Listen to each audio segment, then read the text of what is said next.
आज Doubtnut app download करें। Doubtnut पर अपने सभी गणित, रसायन विज्ञान, भौतिक विज्ञान और जीव विज्ञान के डाउट्स का करो सफाया। बस प्रश्न की फोटो खींचो, एक ही प्रश्न को क्रॉप करो और तुरंत वीडियो सोल्यूशन पाओ।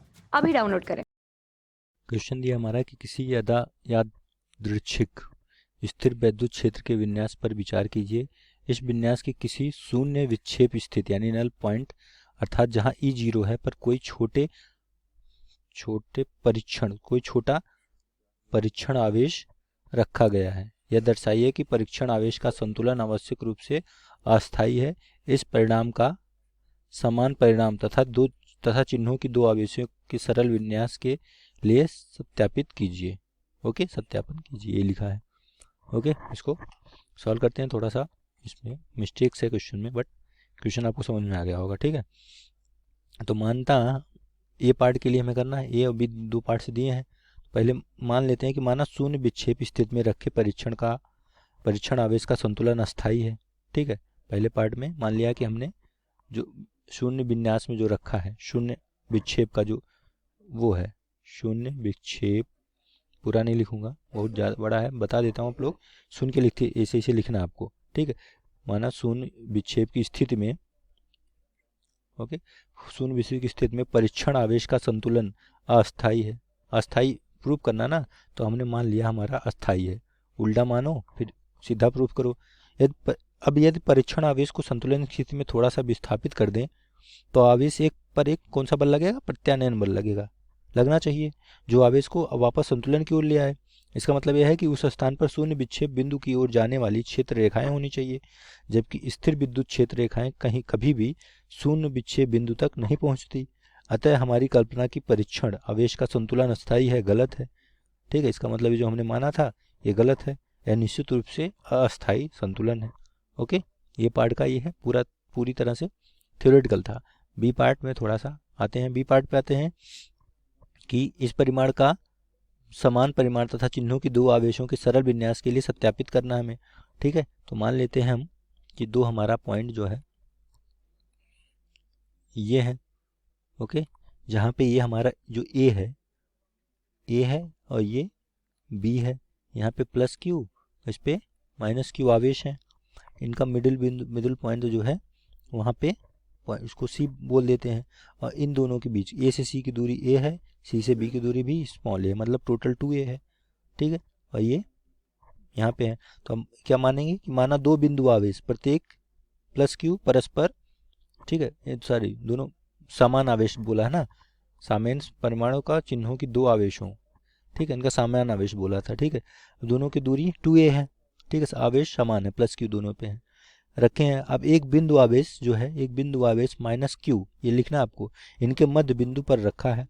बिंदु आवेशों प्लस क्यू तथा प्लस क्यू के कारण माइनस क्यू पर कार्यरत बल बराबर तथा विपरीत दिशा में होंगे। अब इस पे जो बल लगेगा क्यू पर वो बराबर लगेगा और विपरीत दिशा में होंगे।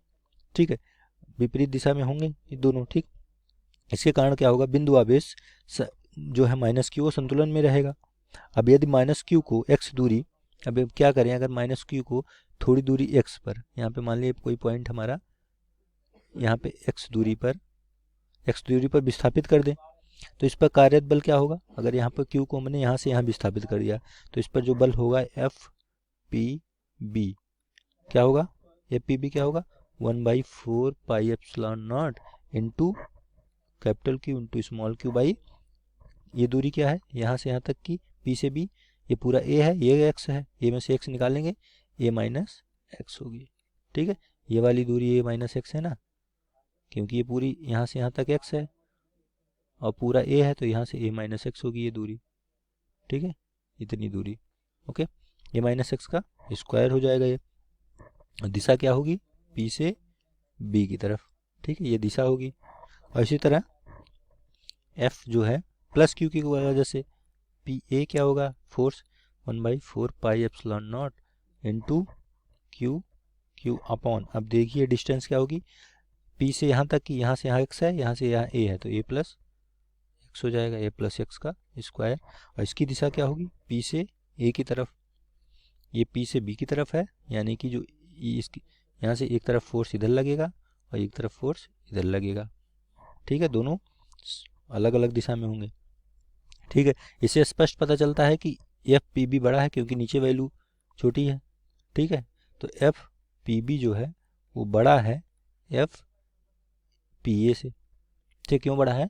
क्योंकि ये वैल्यू छोटी है, ए में से एक्स निकाल दोगे सेम वैल्यू तो उससे डिवाइड करो किसी चीज़ को तो वैल्यू कम आती है। अगर नीचे वैल्यू कम है हर में तो अंश वाली वैल्यू बढ़ जाती है। इसी तरह हर में अगर वैल्यू बड़ी वैल्यू से भाग देते हैं हम तो जो ऊपर वाली पूरी वैल्यू आती है वो कम आती है। जैसे मान लो कि अगर तुम 1/2 निकालो, ये बड़ी छोटी वैल्यू है 0.5 आता है, और 1/3 निकालो तो 0.3 आता है। तो बड़ी वैल्यू से डिवाइड करने पे वैल्यू कम आती है और छोटी वैल्यू डिवाइड करने पे बड़ी वैल्यू ज़्यादा आती है। तो इसी तरह छोटी वैल्यू डिवाइड करने पे ये ज़्यादा वैल्यू आएगी।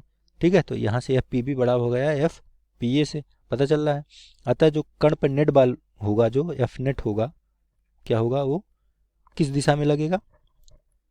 पी बी दिशा में लगेगा, जिस दिशा में ये वाला बल लग रहा है। ठीक है, पी बी दिशा में, इस दिशा में लगेगा। ओके, इस दिशा में लगेगा।